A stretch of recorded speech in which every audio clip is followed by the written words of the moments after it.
Ow! Yep, it's hot. This build is going to be the best. Honestly, it's going to be an absolute blast. Very simple techniques, just lots of them. Okay, I will see you in this build.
Hello guys, so this basic idea it really actually started whilst watching a lot of other YouTubers who make terrain from XPS foam.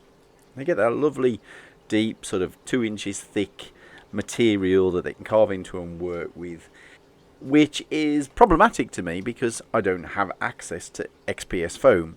I've hunted it down. The closest supplier I can find to where I live is a couple of 100 miles away, and it makes it very difficult to get it delivered to me. So what I wanted to do was create a base block that had that sort of 2-inch depth that I could work into alternating depth. Now I will say I kept this one relatively simple. It's either at full height or half height.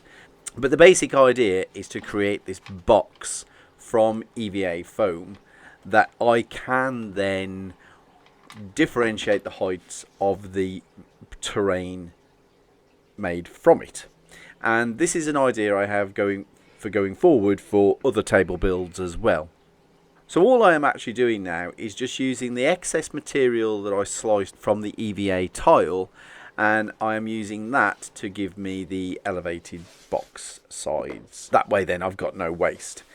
And considering this whole build only cost less than £20, it's you know, that's pretty spectacular in my books.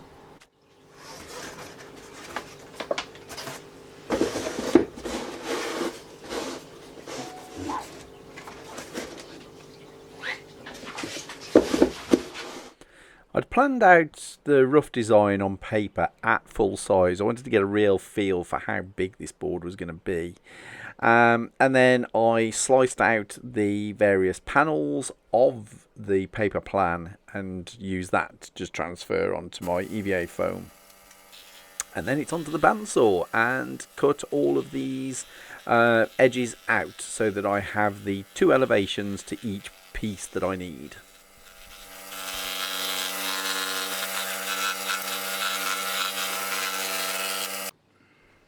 At the beginning of the video, the block that I'm making is the one that has no change in its elevation. This block is one of the ones that dips down to the actual lava flow itself. And so the underside, the base walls, need to be of differing heights, which is what I'm doing right now. I'm just marking out for the individual lengths that I need and attaching them to the base so that the whole thing gains some rigidity. I will say throughout the video you'll notice that I'm working on different blocks at different parts of the filming. That was just the convenience of recording at the time. The other thing you'll notice about EVA foam is it always seems to have this sort of floppy, wobbly sort of feature to it.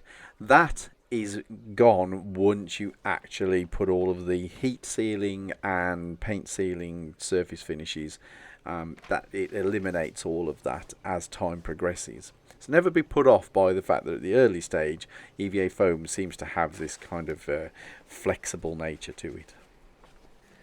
That said, I actually want to give the flat areas of these boxes a little bit more rigidity to them, so I am gluing on the underside these cross braces to aid in that strength.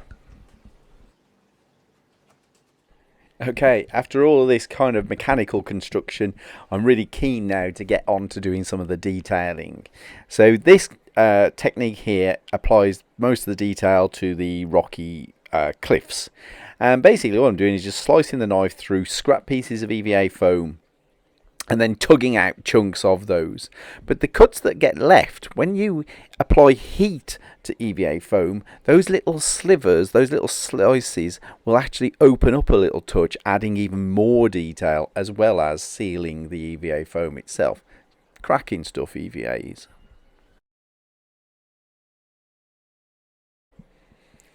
I won't lie, the mechanical construction came together quite quickly. This is where the build starts to slow down now. There's 7 of these blocks that have various cliff faces on them, and I need to detail all of them.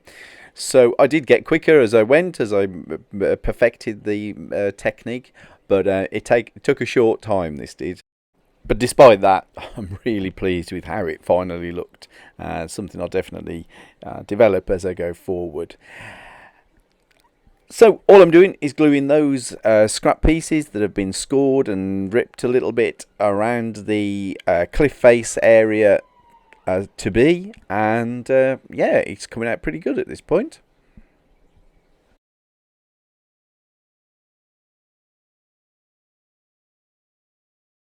One thing you need with any type of foam is a sharp blade. And I know a lot of people condone just putting a new blade in, but I have to say I highly recommend get yourself one of these modular steels. They cost a few pounds, £5, £6, £7, £8, and they will extend the lifespan of a single blade 100-fold. Blades are a lot dearer than buying one of these. You can save yourself a lot of money. So the foam I'm actually using is a 10mm foam, which is a bit thick for what I want to do now. If I got some 2mm foam, I was going to use that, but in the end, I'm actually glad I didn't, because I got these extra textures from the cutting of the foam across its width into sort of 3 thinner slices. Again, I'm just using scrap foam, so I'm just really working out of the scrap bin. And these pieces, these thinner pieces, are going to create the fractured top stones where the rock is starting to break apart before hitting the lava fields themselves. I wanted to build on the texture there at the edges of the cliffs where the flat ground is starting to break up and crack apart. And for that I decided to use a regular plaster filler, and this was actually very cheap as well, because I just bought a box of the powder. So I bought a kilo box, I think, for a couple of pounds, and I'd got it knocking around from an older project. So again, not very much, you've just got to spend the time to mix it. And then just use that as the adhesive into which I could push these fractured stones that form the edges of the stable ground.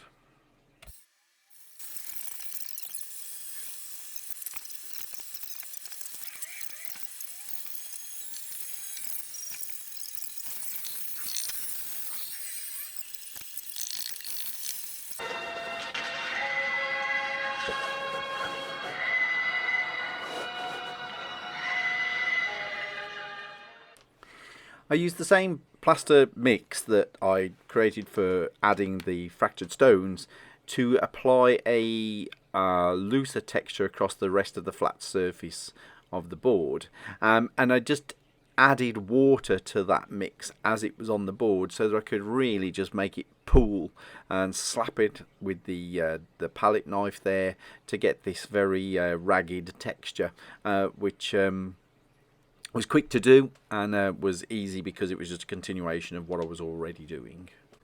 My go-to material for adding the finer grains is vermiculite, which I talk a lot about in my instant game terrain video tutorial for creating a heavily textured gaming mat.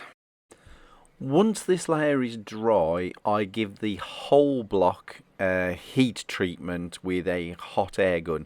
A hairdryer won't cut it, it needs to be a hot air gun or a blowtorch, and that will seal the EVA foam prior to the secondary seal, which is, for me, pretty much always PVA. And I find the more liberal you are with the PVA, the better the seal will be on EVA. It will make it very rigid. My PVA has actually gone a bit thick and gloopy. I'm not sure why. It could just be the age. I'm really not sure. But anyway. So we're on to one of the first special effects that I've used as an artist in watercolor techniques many times to create the similar sort of effect. I never thought about applying it here in terrain. This is just actual cling film, or I think Americans call it saran wrap, cello wrap. And all I'm doing now is into that wet PVA is I'm pushing a piece of cling film and just tugging it and pulling it, so you get these wonderful ridge lines, minute little patterns forming. And I just feel this is going to give me a really obscure looking texture for the lava itself when it's painted.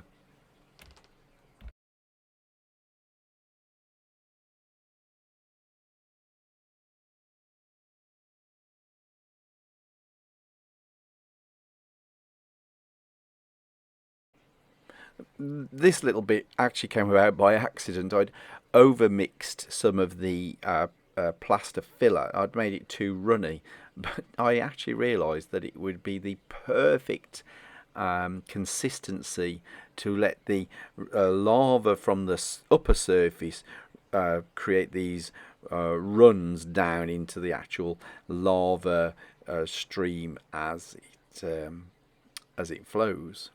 And yeah, it was just one of those moments, and it worked out really well.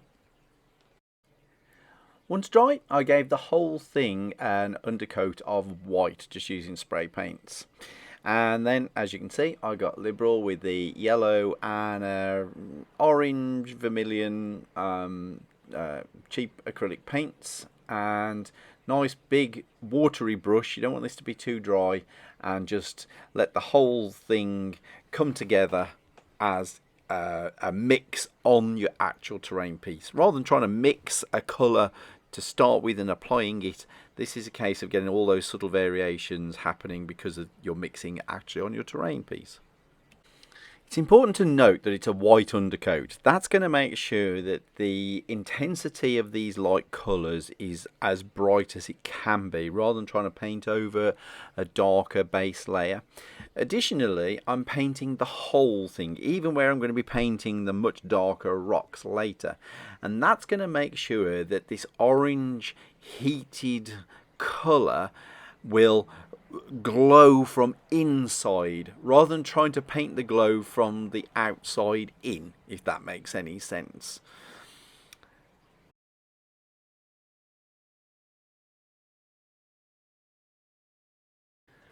Now this little technique is easier done on the full sort of a lava tile, but it has been applied to all areas of lava on all tiles.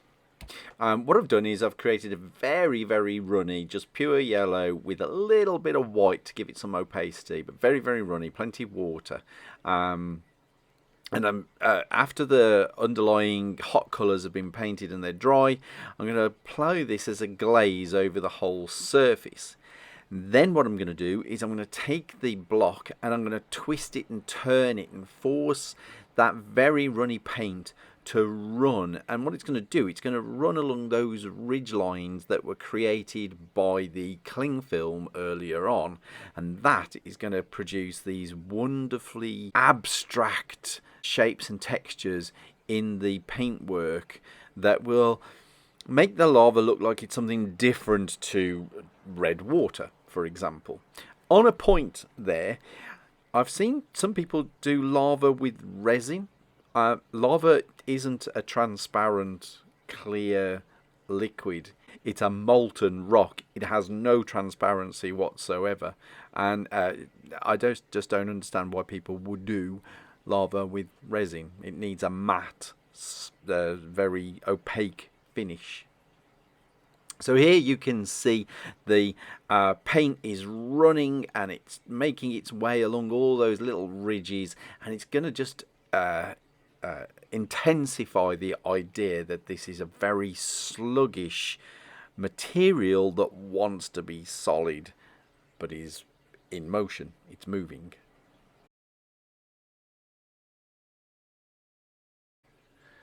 And here is just me applying it to the rockier upper surface of one of the other blocks. So you can see I'm just letting it create those glowing cracks naturally. Okay, it is now time to start cracking on with those basalt rocks, which need to be a very dark brownish sort of colour to black as a beginning. So I've got red, I've got black, and I've got brown, and I'm just going to mix all of this together to create variation and but a dark colour to start with. That I'm just going to dry brush, well, a heavy brush over the raised rock surfaces, and that includes the cliffs as well, just lightly brushing across there, focusing quite a bit towards the top because I want the idea that the rock is obviously becoming more molten as it gets closer to the surface of the actual lava lake. Now what I want to do is cool that colour down with a little bit of blue. This is to represent the fact that the rocks have a cooler side to them. They're not as hot. This isn't to do with a highlight from any light source. This is actually a physical nature of the rock itself. So what we're actually dealing with here is temperature changes, not light changes. And I want to give it that sort of more ashen colour. So I'm making up this kind of very dark bluish grey to create that. So now it's a case of not too light a dry brush, but just trying to catch the majority of the upper surfaces of the rock, especially just around here where we're at the fractured parts of the rock, whereas on the more complete whole rock terrain, I give a much heavier brushing to those areas to represent the fact that they're still a bit more stable than these parts. Okay, I wanted to try something new here. I could have used that, I think it's called crackle paste, acrylic medium that cracks when as it dries, forming a nice sort of fractured old look. But again, I'm trying to keep the budget down on this, and also I wanted to have ready access to materials. So I want to create this sort of cracked layer of cooled rock on top of the flowing magma. So I've taken this piece of black card, giving it a good coating with PVA, and then into that I am going to sprinkle my plaster dust, which is another material I use frequently in my natural sort of terrain builds. I was actually really impressed with how durable this was once it was dry. It's really quite tough, and I think it may have other applications other than what I'm using it for here. So anyway, the plan here is to paint it up in a very similar fashion to how I painted the rocks. I've used a bit more red, so it's a bit more brownish here, but basically I'm just wet blending red and black and a little blue to create a varied dark finish across this texture. Pretty straightforward. I think it's worth pointing out as well that it's pointless dry brushing some kind of highlight onto these rock surfaces. The ambient light of the adjacent magma is just going to over dominate any highlight that you might get from the sky. So you know, where we lighten things up with paler greys and tans and the like, it's just it would detract from the heat and vibrancy of the golden glow of the magma to do that. Anyway, moving on. So all I'm doing now is I am cutting up the surface texture piece that I've made here, and into very small parts, and then again spending a great deal of time interlocking those and gluing them down into the areas where I think they will be best suited. As it turned out, this went pretty much everywhere where the magma is adjacent to the base of the cliff.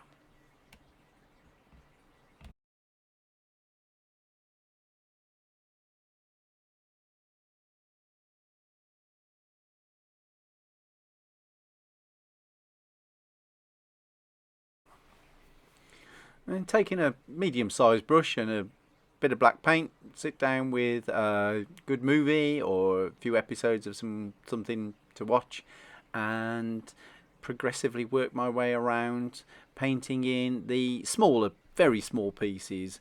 And you want to sort of thin the size out of these as they work into the magma, so they get very progressively smaller, where you're just touching the very tip of the brush down. And I will, of course, apologise that this bit of footage is somewhat blurry, but you get the idea.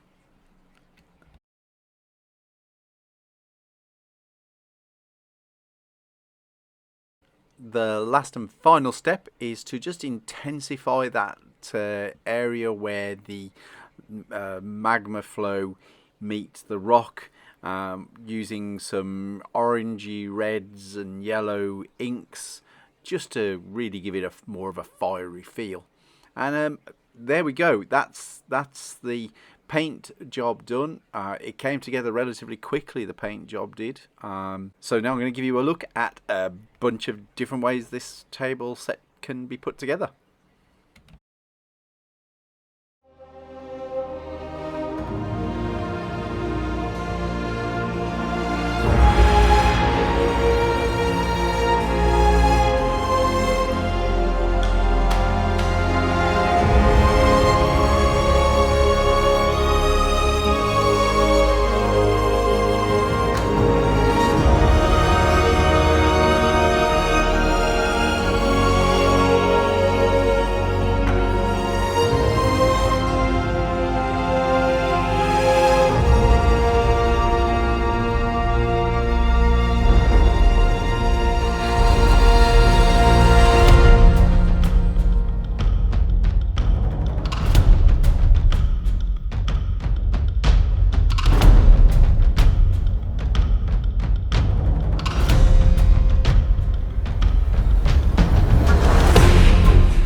I cannot tell you how immensely pleased I am with this build.